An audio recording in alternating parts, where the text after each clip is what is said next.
Tonali, ahora vamos a la segunda hora. Entonces, seguimos con los mismos, ¿no? Recién nacidos pollitos, gazapos, recién naciditos, así saliendo del comal. Ustedes no los pueden ver porque ya apagaron sus cámaras, porque son muy, muy, ¿cómo se llaman, Mariana? Son muy Introvertidos. son muy tímidos, entonces no quieren prender sus cámaras. Pero así como ven a Ceci, acaba de nacer, es una recién... ¿Cuántos pacientes has visto en tu vida, Ceci? Solo a mi papá, bueno, los enfermos de la casa y yo. Ay, su primer amor fue su papá. Eso pasa en muchas ocasiones, ¿no? Pasa muy seguido. Ok, perfectamente bien. Y entonces vamos a ver qué nos dejó la UNAM para evaluar estas ondas de normalidad. Lo primero, el primer punto que tiene que ver con normalidad, según nuestro capitulito de aquí de la UNAM, es estos conceptos de normalidad y anormalidad. Y entonces, en este primer concepto de normalidad y anormalidad, tenemos, aquí no, la curva normal, ¿no? Si no tendríamos esto, ¿para qué nos ayuda lo normal y anormal? Bueno, ellos hablan sobre cuándo decir si un soplo es normal o anormal. ¿Ustedes qué le pusieron ahí en esa parte de cuándo digo que un soplo es normal o anormal? Estimado Bruno, empezamos desde arriba. Bruno ya se fue a vacunar. Bruno ya se fue. Guau, guau, guau, guau, guau. Bueno, gracias. Rodrigo, ¿cuándo decimos que es normal o anormal? Un soplo, por ejemplo. Un soplo, según yo, nunca es normal, ¿o sí? Ok, un soplo nunca es normal, Ceci. Estoy de acuerdo, nunca es normal. Nunca es normal. ¿Y qué tal que les dijera que los neonatos necesitan tener un conducto arterioso permeable para que la presión pulmonar funcione? Y que la mayor parte de los niños pueden tener un soplo fase 1, al cual le llamamos tumor inocente, soplo inocente. ¿Qué dirían? Sharon. Perdón, doctor, ¿me podría repetir la pregunta, por favor? Ay, perdón, doctor. No te preocupes, Sharon. Estábamos hablando de normal y anormal. Y entonces, en este mundo de lo normal y anormal, estábamos hablando de los soplos en los niños.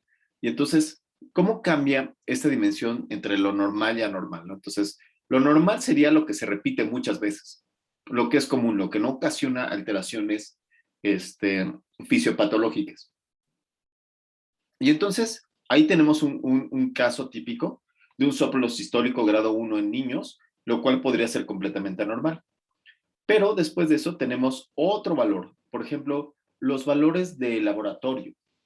¿Cuándo decimos o cómo decimos que sean normales o anormales, estimada Elisha? Disculpe, Doc, perdón, es que está en clase mi hermana igual y estaba muy fuerte ruido. No te preocupes, No entendí la pregunta. Mariam. ¿Cómo decidimos cuando es normal o anormal un laboratorio? Ay, está difícil la pregunta ahora. Sí. Cuando el paciente pues se ha presentado en las condiciones adecuadas para realizar ese laboratorio y los resultados arrojaron pues cifras que salen fuera de un rango normal. Ok, Mariam. Entonces, ¿cómo sé que está normal? Porque sale de las cifras normales, pero ¿cómo sé cuáles son las cifras normales? Andrea. Mariam dice, salen anormales cuando salen de lo normal. Pero ¿cómo sé cuáles son esas cifras normales o anormales? Sí, fue eso lo que dijiste, ¿no, Mariam? Que son anormales cuando salen de lo normal. Sí, creo que sí, me viene diciendo eso. Ok. ¿Y tú, Andreita, qué dices? ¿Cómo sabes? Por lo que mencionábamos la clase pasada de la campana de Gauss y de las desviaciones estándar, que es normal cuando se encuentra en el promedio. Muy bien. Entonces, ¿cuándo sería normal y cuándo sería anormal? Entonces, tengo una campana de Gauss, ¿no? O sea, tengo este horizonte de valores.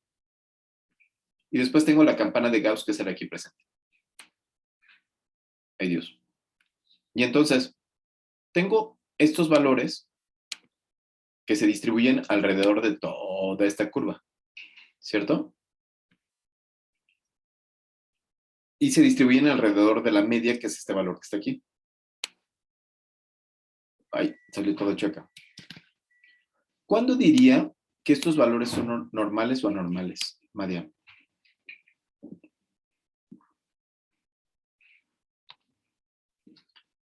Perdón, Andrea.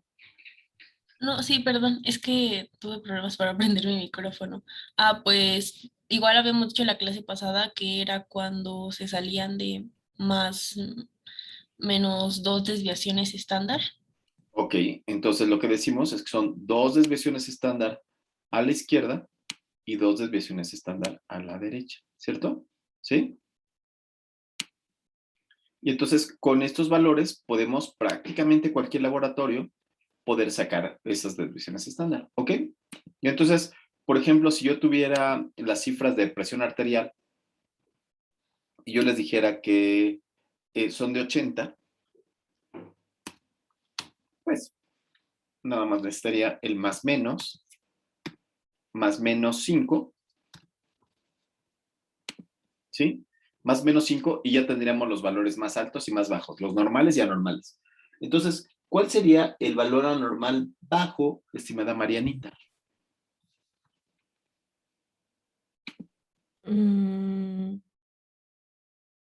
Tugu, tugu, tugu. Estimada Fernanda, ¿El más bajo o ¿bajo o normal? Sharon sería? levantó la mano. Sería 70, ¿no? Me ganaron, ni modos. Sharon Vergel. Sería 70, ¿Por qué 70? ¿Cómo porque dice más menos 5 y se supone que debe de existir 2 desviaciones estándar, Bravo. entonces serían 70. Entonces, una desviación sería 75 y 2 desviaciones 70. Y luego para arriba, ¿cuáles serían los valores? 85 y 90. 85 y 90. Y entonces, aquí en lo que nos marca esto que está saliendo en los banners, lo que nos dice es que entre 75 y 85 estaría la mayor parte de los pacientes, es decir, estaría un 68.3. Pero en 2 desviaciones estándar estaría el 95.5%, que es a lo cual nosotros apostamos. ¿Sí? ¿Sí queda, Fer? Sí. Excelente, muy bien. Y entonces, y ya nada más nos queda la última diapositiva, que sería en esta reflexión que tenemos de la distensión abdominal. ¿Es normal o no es normal que nos distingamos? O sea, distensión abdominal, ¿cuándo es normal y cuándo es anormal?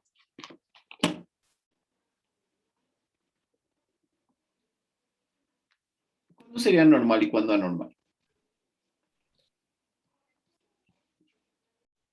Jocelyn. Pues sería normal después Sí, de sí. comer. Rodrigo. ¿Sería normal después de comer? ¿Sería normal después de comer? ¿Sí, Madiam? Pues yo recuerdo que en el texto nos mencionaban el ejemplo de una mujer embarazada, que pues ahí se espera que haya distensión abdominal, pero también, bueno, sí, eso sería como normal y cuando sale de lo normal, pues es cuando ya la distensión abdominal, pues eh, nos ponían el ejemplo de ascitis, pero ahí me imagino que pues habría que preguntar pues sobre otros signos y síntomas. Ok. Entonces aquí lo que tenemos que conocer es identificar qué es lo normal, qué es lo más común, qué es lo más frecuente y qué es lo anormal, ¿no? Entonces ahí es donde tendríamos que interpretar los ojos y tendremos que decir, ahí tenemos que estar calibrados para poder entender cuándo es normal y cuándo es anormal alguna otra de las características. Ese es el primer punto. Después dice, interpretarás la curva de distribución normal. Parecen estos mandamientos, pero bueno. Interpretarás las curvas de distribución normal. Y entonces vienen estos de aquí. Ay, yo no puedo hacerlo, porque no tengo esta. Yo no tengo ponte en línea. ¿Alguien lo tiene? como para que veamos qué es lo que nos piden. Si no, me voy aquí, ¿eh? Aplicaciones de la curva normal.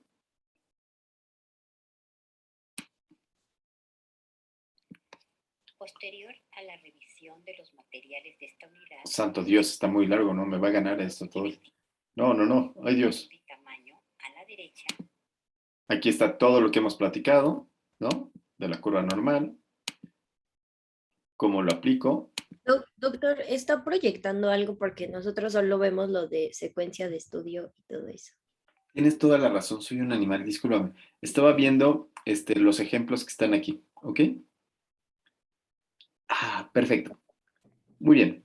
Y entonces, lo único que me gustaría trabajar con ustedes es saber si conocen cuáles son las partes de la curva de distribución normal. Bueno, eso lo van a ver en esta semana, pero quisiera saber qué tanto conocen de la distribución normal. Entonces, ¿qué les parece si vemos más o menos la anatomía de la distribución normal?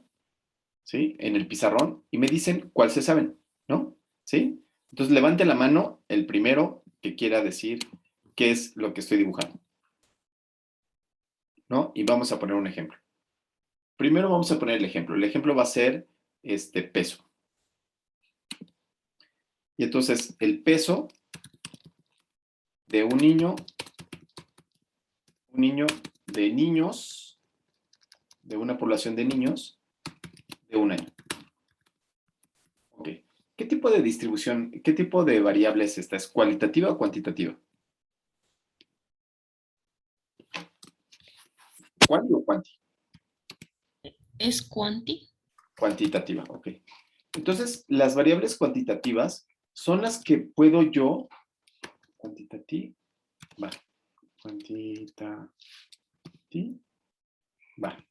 Las variables cuantitativas son las que yo puedo dividir y me sigue siendo real el dato, ¿no? O sea, yo puedo tener 3.4 kilos, ¿no? En este caso de niño, o 10 kilos, y me sigue siendo normal, ¿no? Y me sigue dando un valor cierto, ¿no? Puedo tener 10.1 y sigue siendo un valor que puedo interpretar. Sí, sí, Rodrigo. Doctor, yo ya entré a lo de punto de línea y ahí hay una curva de distribución normal. Entonces, ¿quiere que la proyecte ya usted va anotando sobre eso? A ver, déjame ver si nos sirve. Va, sale. Yo lo iba a hacer suavecito, pero Rodrigo dice con todo, ¿no? Sin miedo al éxito. Ok, entonces ya tenemos ahí. Entonces, vamos a verificar cuáles son y qué son las aplicaciones clínicas que tiene esta curva. ¿Quién dice yo? ¿Quién se chuta el primero? El primer valor.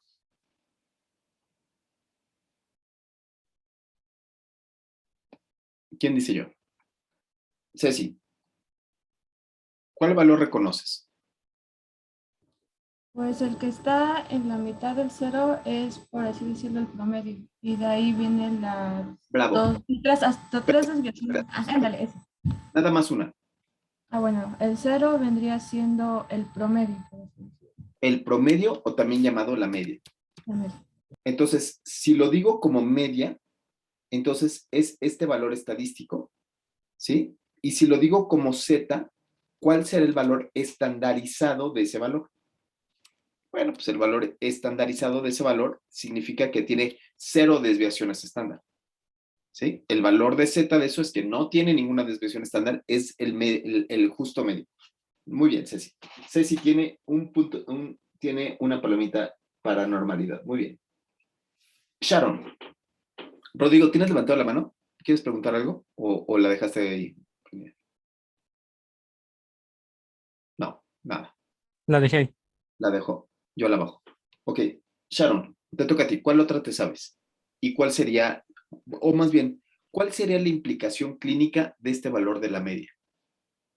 ¿Cuál sería la implicación clínica del valor de la media?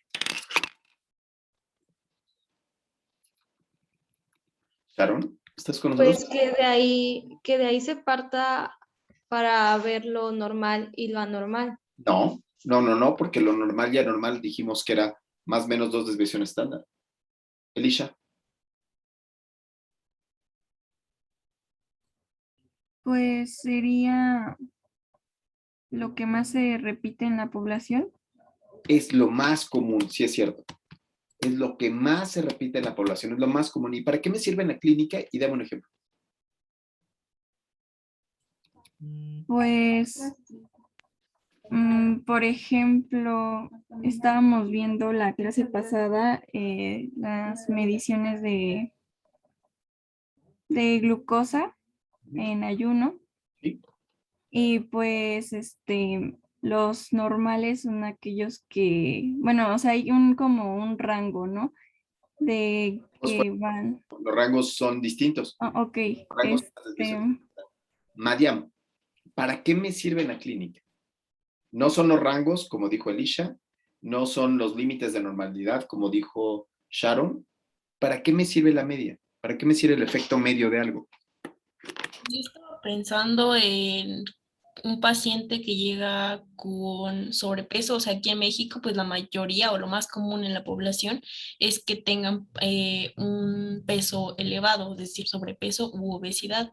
Entonces, pues ya teniendo eso en cuenta, me puede orientar respecto a un diagnóstico o pues cómo voy a abordar a este paciente. Más o menos, estoy de acuerdo contigo en que lo que me ayuda es saber qué es lo más común, ¿no? Entonces, por ejemplo, para mí, como pediatra, lo más común son infecciones de vías respiratorias altas. Entonces, cuando me llega un niño y infecciones de vías respiratorias altas virales, cuando me llega un niño, ¿en qué creen que sospecho? ¿En lo menos común, en los extremos o en lo más común? En lo más común. En lo más común. Entonces, solamente de entrada, cuando trae mocos, yo estoy pensando que ese niño tiene una infección de vías respiratorias altas por virus. Y ya nada más voy sacando las otras infecciones. ¿Podrían poner otro ejemplo? Voy descartando que no tenga tuberculosis, digo, desde cuándo empezó, ya descarté enfermedades crónicas, voy viendo si tiene, saco mi estetoscopio y escucho si tiene neumonías o tiene algunas cosas así terribles y descarto que tenga cavernas. Pero ¿qué otros diagnósticos puedo hacer, por ejemplo, con ese valor más común? Con esa media.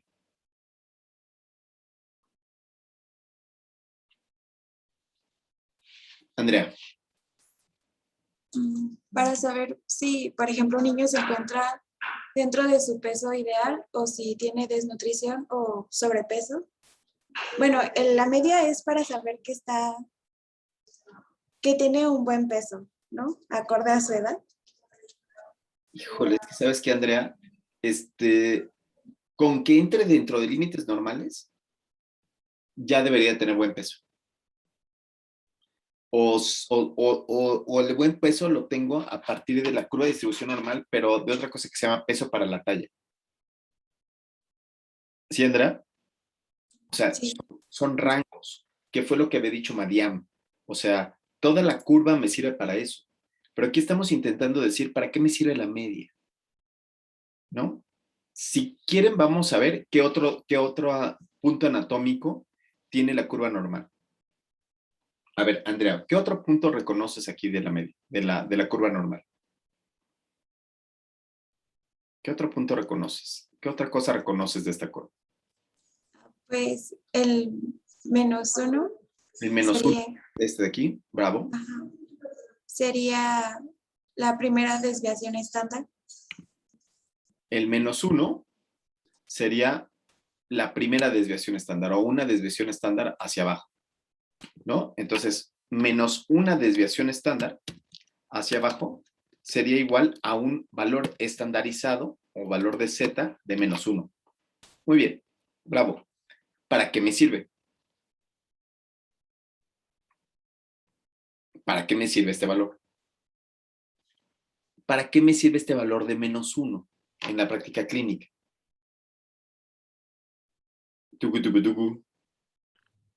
Pues a mí se me ocurre que poniendo el mismo ejemplo que había mencionado de que lo que más atiende son infecciones respiratorias, pues podría ser como nuestra segunda causa de consulta más frecuente el -1 o... Okay. Podría ser, sí, sí, sí. O sea, es como lo que llegaría en segundo lugar, ¿no? Muy bien, o sea, lo segundo menos común, ok. Y pensando en este paciente de peso, o sea, pensando en un niño y estamos pensando en el peso, ¿qué pasa con un niño que está en -1? ¿Qué le dirían a la mamá? ¿Cómo está ese bebé? ¿Está normal, ¿Está bien? normal flaco, normal alto? ¿Qué? ¿Cómo está?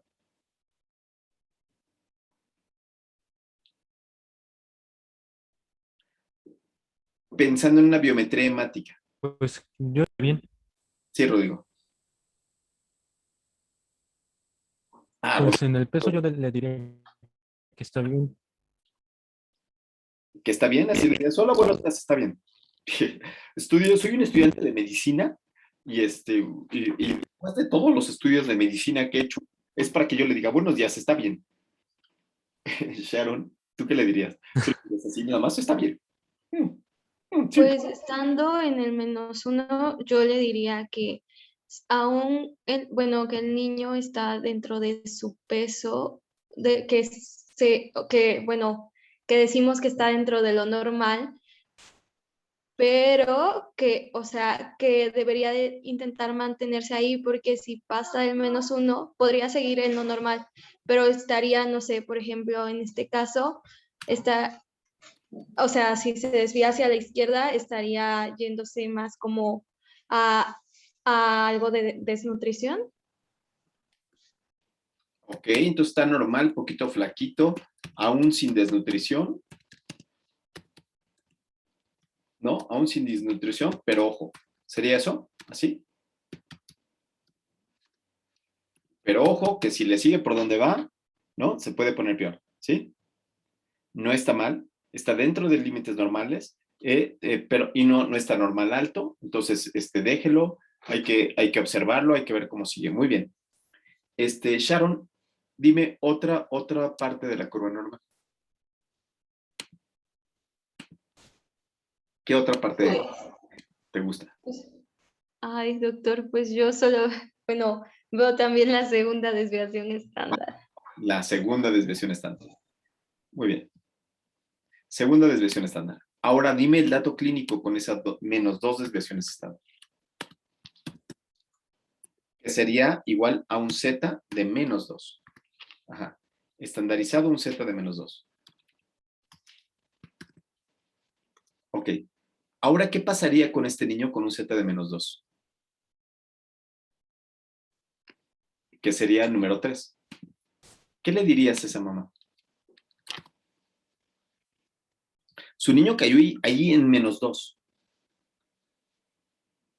¿Qué le dirías, Mariam, a esa mamá?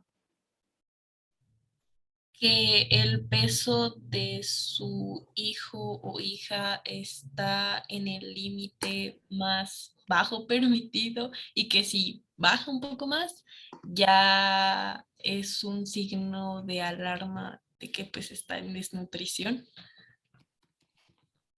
Entonces, aquí yo creo que lo podríamos poner 2 en amarillo, ¿no? De aquí la media la podríamos poner en verde. El 2 lo podríamos poner en amarillo. Y el 3 lo podríamos poner en rojo diciendo, está a nada de estar desnutrido, ¿no? Está casi desnutrido. Entonces hay que ponerle mucha atención. Muy bien, Mariam, ¿no? Después de eso sigue Andrea. Andrea, ¿cuál otra reconoces? De parte de la curva normal. Pues también la desviación estándar, pero ¿Cuál? hacia el 1. ¿El 1? 1 de acá, de este lado. Sí. Ahora el 1. Ok, entonces 1 ahora le diríamos que es, voy a ponerle aquí el número 4. ¿Y qué dirías que es 1?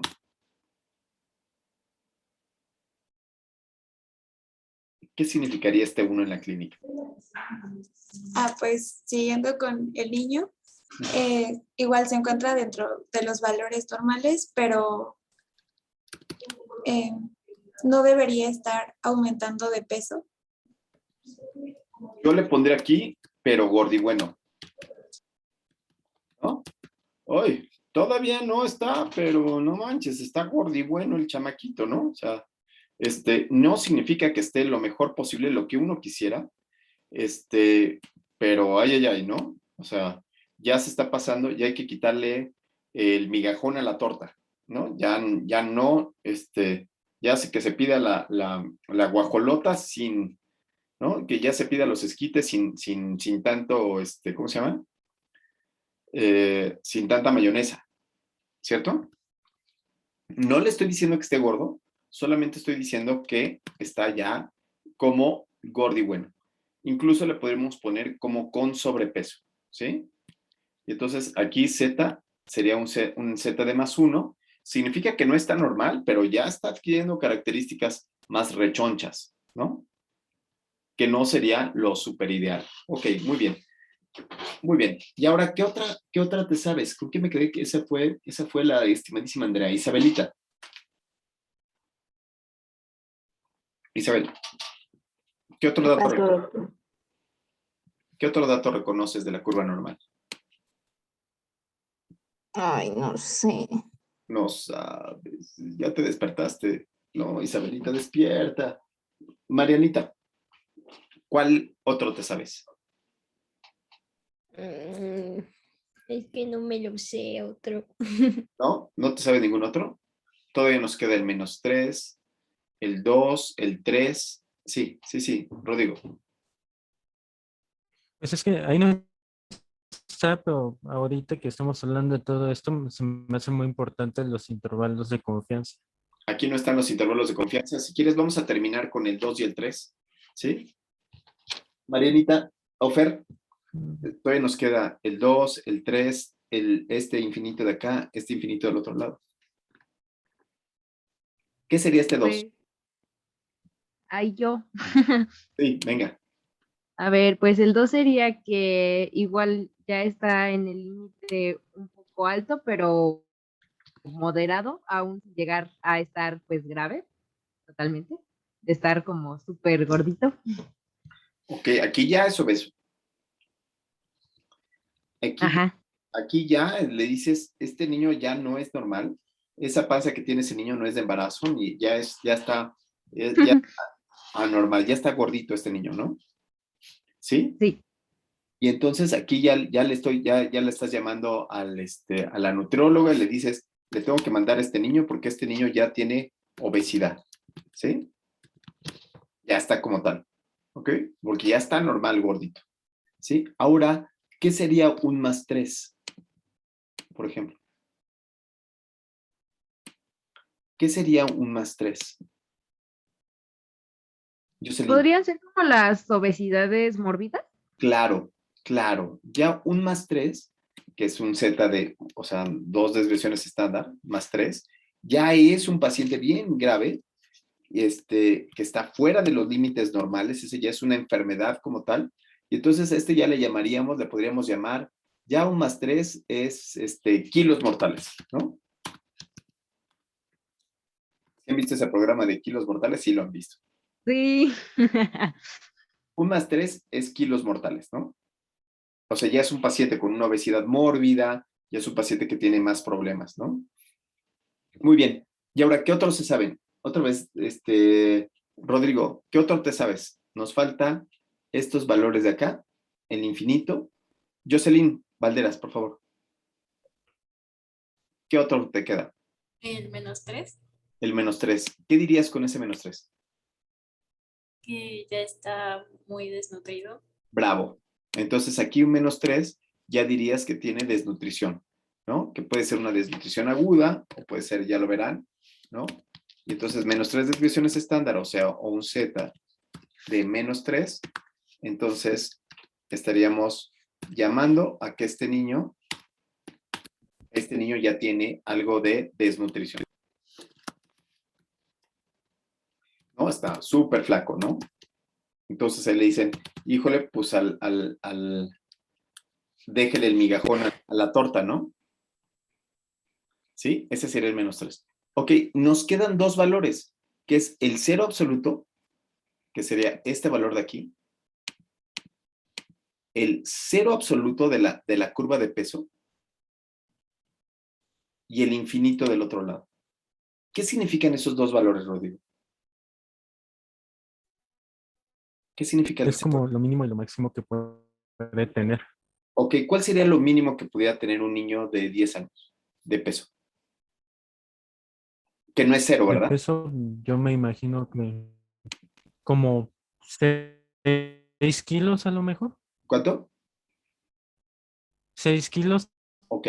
tal vez. Puede ser que este cero absoluto sea el valor registrado más bajo en un niño de 6 años, ¿no? Jamás hecho, o sea, el récord Guinness de los niños de 6 años, ¿no?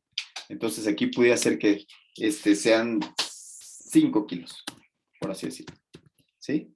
Ahora, ¿cuál sería este valor infinito, Ceci? ¿Qué sería Pues, este? el valor máximo que haya tenido de peso un niño, ¿no? Que se haya registrado, por así decirlo, lo máximo que se puede registrar. Como por ejemplo, ¿cuál podría ser? Ay, no sé. No sé, como unos, no sé, 20 kilos aproximadamente, creo. Ok, le voy a poner aquí ya uno muy, muy pasado de lanza, ¿no? 40 kilos, ¿sí? Entonces, estos podrían ser como las partes de la anatomía, las partes mínimas de la anatomía. Después de esa parte, les voy a decir una que se llaman los intervalos de confianza del 95%. Entonces, los intervalos de confianza del 95%, se han utilizado mucho recientemente.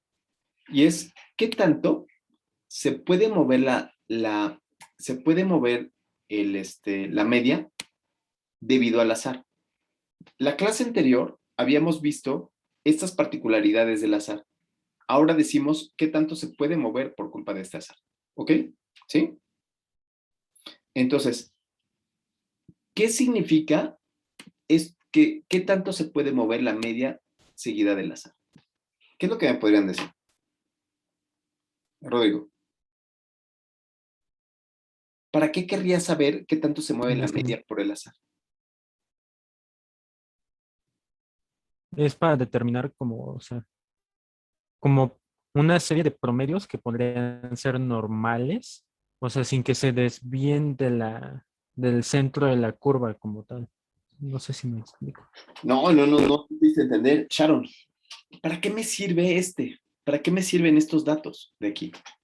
¿Para qué me sirve hablar de qué tanto se puede desviar la media? Sharon, ¿por qué Es está que, pues bueno, no sé, solo sé que pues debe de ser muy importante, ¿no? Tomarlos en cuenta para, no sé si tenga que ver algo con algo así como de sumarle o restarle. Sí, sí, tienen que ser suma y resta, por supuesto. O sea, el intervalo de confianza se trata de sumar y restar el azar, ¿no? O sea, la fórmula de este intervalo de confianza del 95% es igual a la media, es igual a la media, más menos la multiplicación de z de alfa, que es el azar, que multiplica al error estandarizado. Sí, sí es sumar y restar. Sí, Rodrigo, pero ¿por qué es tan importante esta segunda oportunidad? Ahorita, bueno, con el mismo ejemplo de las masas en los niños, pues quedábamos que en -1 era como está normal, pues está un poquito flaquito, o en el +1 es está normal, pues está un poquito alto. Si lo tomamos, si el niño aparece con un valor dentro del intervalo de confianza, eso es como que está exactamente en el peso ideal que debería de estar. Ok, muy bien, muy bien. Podría ser así para ver con exactitud. Pero vean ustedes para qué hemos utilizado estas curvas de distribución normal en la medicina. ¿Me dejas compartir a mi pantalla? ¿A todos les quedó claro aquí todos los puntos de la curva de distribución normal? Sí. Si no les queda queda grabado y lo pueden repetir muchas veces. Ahora, imagínense ustedes que el siguiente punto que tienen ustedes en cuestión es aquí. Y entonces ustedes tienen este artículo en donde quieren ver cuáles son los eventos adversos asociados a la vacuna de COVID-19, en específico a la de BioNTech, ¿no? A la vacuna de Pfizer, ¿no? Y entonces, quieren ver cuáles son los eventos adversos. Y entonces, cuando encuentras los resultados te los dan en medias e intervalos de confianza del 95%. Entonces, me estoy apurando porque está larguísimo el artículo, ¿no? Y entonces tenemos estas medias e intervalos de confianza del 95%.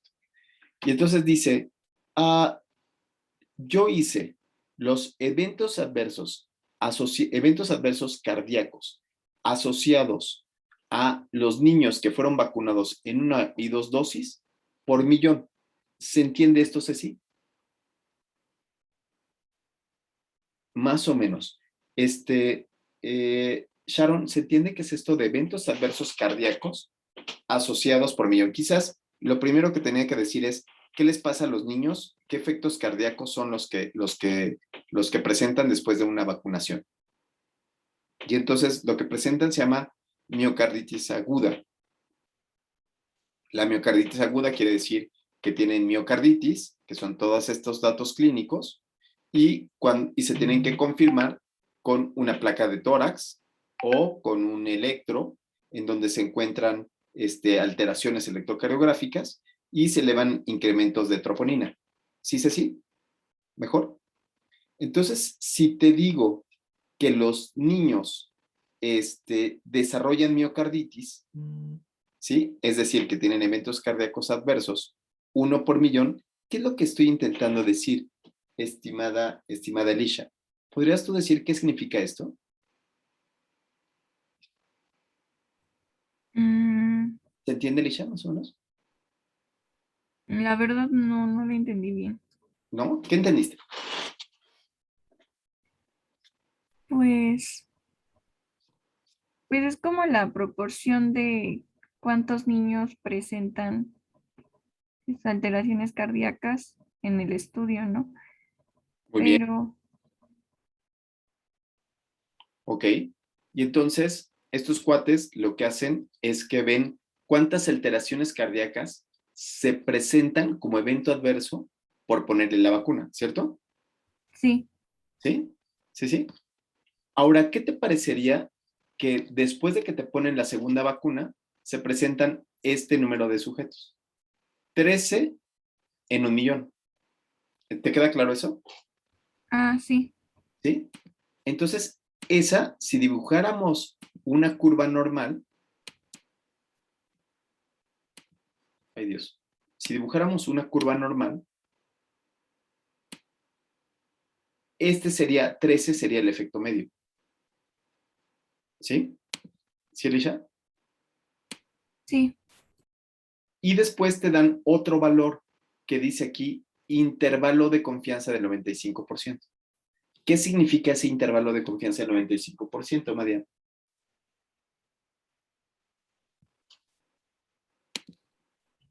No sé, Doc. ¿No?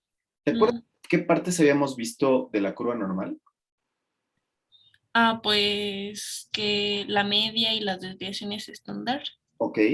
Entonces, las desviaciones estándar, ¿dónde estarían aquí, por ejemplo? Tenemos aquí el 13. Esa sería la media. Y una desviación estándar hacia abajo, ¿como de cuánto sería? Más o menos.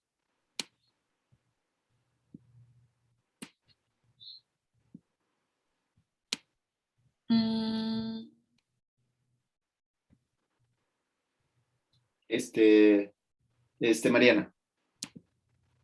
El 13 sería la media. Ajá. ¿Sí?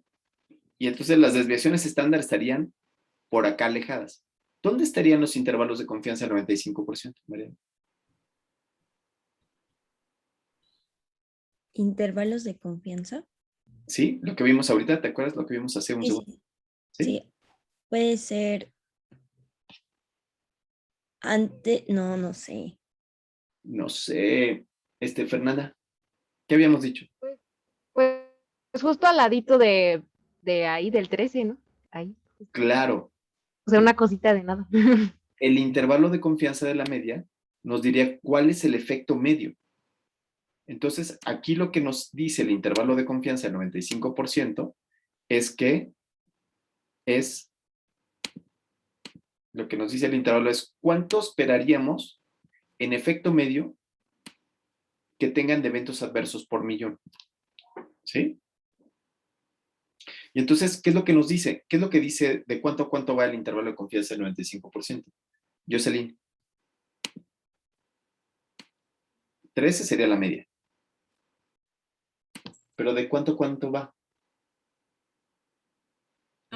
Sería de 9 a 15. ¿De 9? ¿De dónde sacas el 9? Bueno, es que es más, bueno, la media más menos 2 desviaciones estándar, ¿no? Ajá. ¿De cuánto es la desviación estándar? Aquí no tiene desviación estándar. Ah, ok. ¿Qué es lo que tiene? ¿Ya viste? Tiene Pues, intervalo de confianza del 95. ok, ¿Sí? sí. ¿Y qué es el intervalo de confianza del 95? Yo sé.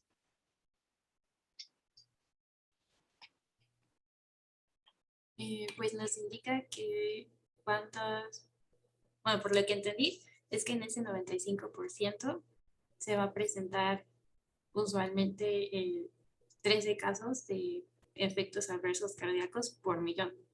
El efecto medio, ¿no? Y entonces, el efecto medio de la vacunación es que me da 13 casos por millón de eventos adversos, de miocarditis por eventos adversos. ¿Ok? Sí. ¿Sí? Y ahora el intervalo de confianza, ¿qué nos dirá, estimado Rodrigo? ¿O cuál es el valor que tengo que leer aquí? El valor que tenemos que leer es de 5.6 a 25.6. Perfecto. Ese es el intervalo de confianza. Y 5.6 eso nos... a 25.6. ¿Y qué significa?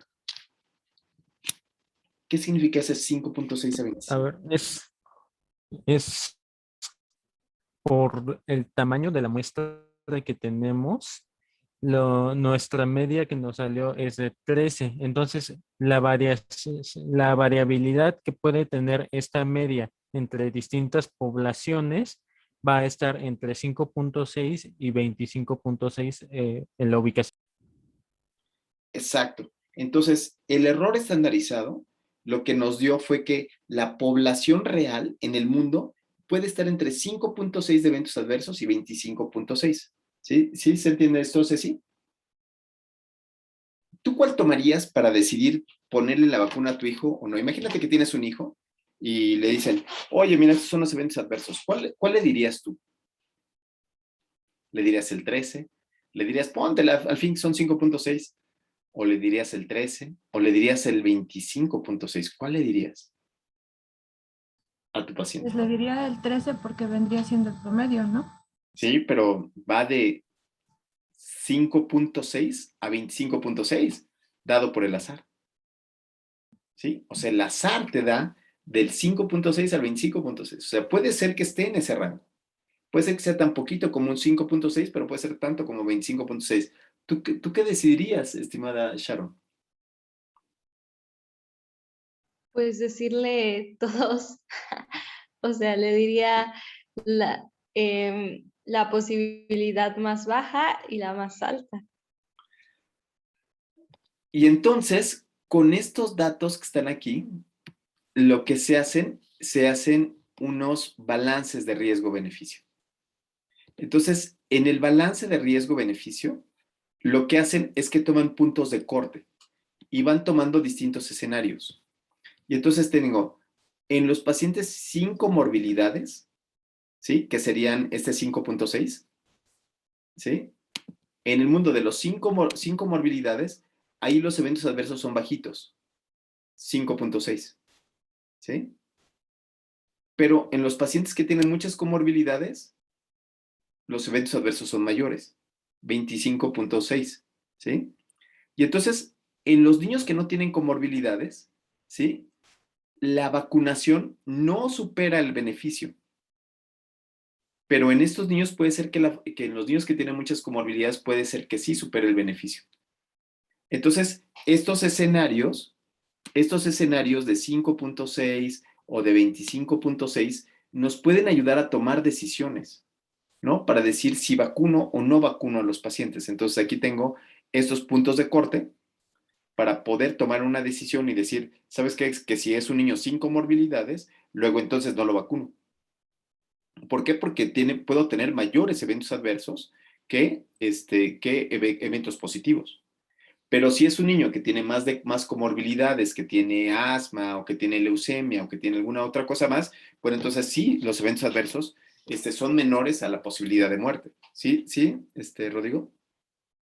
Bueno, o sea, sí, eso ya me quedó claro, pero ahora también quedaría valor como los tipos de eventos adversos que hay, ¿no? Porque si nada más le duele la cabeza, probablemente podría ser mejor si vacunarlo, o si es algo más grave, entonces ya podría superar el beneficio. Claro, el evento adverso que habíamos dicho inicialmente, en este caso, el evento adverso que se está estudiando en este caso, es el diagnóstico confirmado de miocarditis. Y entonces ese fue con el que empezamos. Entonces el diagnóstico confirmado de miocarditis significa que tiene alteraciones del segmento ST, que tiene paroxismos, que tiene arritmias ventriculares, que tiene bloqueos AB, ¿no? Y que tiene sintomatología que puede llegar al síncope. ¿Qué te parecen esos eventos adversos asociados a miocarditis? Está intenso. Es decir, uno como médico no podría decir, ay, ponte la vacuna, no te la pongas. O sea, porque un médico menso podría decir, ay, sí, todas las vacunas son buenas, ¿no? Todas, toditas todas. Póntela, la que te... Y aquí dirías, espérame tantito, porque los niños no tienen tanto mortalidad, ¿no? Los niños, su mortalidad por millón no es tan alta. Y entonces, para eso se hacen estos ajustes, para ver la mortalidad. Aquí lo que estás viendo es la mortalidad por millón, sin comorbilidades, ¿sí? Entonces, en lugares como Estados Unidos, donde tiene una prevalencia muy baja, en lugares donde tiene una prevalencia muy alta y en lugares moderados como México. Y entonces aquí dice, bueno, la morbilidad de en casos es de 11.8 por millón, ¿sí? Pero de 94 por millón de este evento adverso. Y entonces ahí dices, no, pues el balance riesgo-beneficio está en contra está totalmente en contra de la vacunación. No lo vacuno. Pero si es un niño que está en un país como México, de una prevalencia alta de la enfermedad y tiene comorbilidad, ahí sí lo vacuno. ¿Se entiende? ¿Por qué? Pues porque tiene mayor riesgo que beneficio. ¿Sí? Entonces, para eso nos sirven los intervalos de confianza y para eso nos sirven esta toma de decisiones. ¿Por qué? Porque puedo tener distintos escenarios. Y entonces yo tendría que reflexionar en qué escenario y cuáles son las probabilidades a las cuales me voy a afectar, ¿no? De otra manera, nada más le vas a decir a tus pacientes, sí, vete a Estados Unidos a vacunar, sí, pues vete, era, severa. Y entonces le da el evento adverso y te van a decir, regresando de Estados Unidos, ya ves, le dio una miocarditis horrible, le cayó re mal la vacuna y tú me mandaste. Y tú le vas a decir, ay, yo ya lo había leído y no te dije nada porque no sé leer, porque estaba mal calibrado. Ay, qué clases tan largas estamos teniendo, ¿sí? Pero bueno, yo espero que les haya servido este tipo de entender cuáles son los intervalos de confianza para poder entender los datos, ¿sale? Entonces, pues bueno, espero que les funcione y Elisha, no tuvimos la oportunidad de verlos, ni modo, Andrea tampoco, pero Marianita, a ti sí te vi tantito, pero bueno, les mando un abrazo grande. Hasta luego, que estén muy bien. Gracias, Doctor, doctor. dos cosas. La primera es, ¿podría mandarnos el artículo, porfa? Porque se ve interesante. Y la segunda es, ¿mañana sí vamos a tener clase de estadística o vamos a descansar? Mañana es día festivo. Nos vemos. Hasta luego. Bye. Bye. Bye, doc. Bye. Adiós.